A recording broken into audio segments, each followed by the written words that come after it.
ನಾರಾಯಣ ಅವ್ರದ್ದು ಫಿಸಿಕಲಿ ಅದೇ ರೀತಿ ಇತ್ತು, ಮೆಂಟಲ್ ಸ್ಟೇಬಲ್ ಇರಲಿಲ್ಲ, ಆದರೆ ಯಾರಿಗೂ ತೊಂದರೆ ಮಾಡ್ತೀರಿ. ತೊಂದರೆ ಮಾಡ್ತಾ ಇರಲಿಲ್ಲ. ಹಾಂ ಹಾಂ ಹಾಂ. ಆಯಿತಾ. ಯಮುನಾ ಅವರು ಅಷ್ಟೇ, ಅವರು ಧರ್ಮಸ್ಥಳದ DMC ಕಂಪನಿ ಅಂತ ಇದೆ, ಧರ್ಮಸ್ಥಳ ಮಂಜುನಾಥೇಶ್ವರ ಕನ್ಸ್ಟ್ರಕ್ಷನ್ ಕಂಪನಿ ಅಂತೇಳಿ. ಆ ಕಂಪನಿಯಲ್ಲಿ ಅವರು ಎಂಪ್ಲಾಯಿ. ಯಾರು? ಯಮುನಾ. ಯಮುನಾ.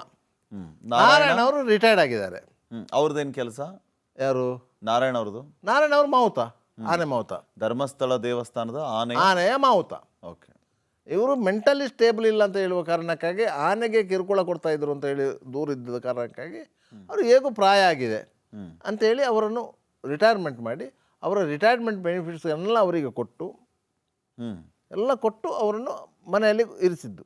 ಅದೇ ಅವರ ಇದ್ದ ಮನೆ. ಆ ಮನೆಯಲ್ಲಿ ಅವರ ತಂದೆಯವರು ಇದ್ದರು. ನಾರಾಯಣನ್ ತಂದೆ. ನಾರಾಯಣನ ತಂದೆಯವರು ಸಹ ಮಾವುತಾರೆ, ಆನೆ ಮಾವುತಾರೆ, ಅದೇ ಕ್ಷೇತ್ರದಲ್ಲಿ. ಅದೇ ಕ್ಷೇತ್ರದಲ್ಲಿ. ಅವರ ತಂದೆ ತಾಯಿ ಎಲ್ಲ ಇದ್ದದ್ದು ಅದೇ ಕಟ್ಟಡದಲ್ಲಿ.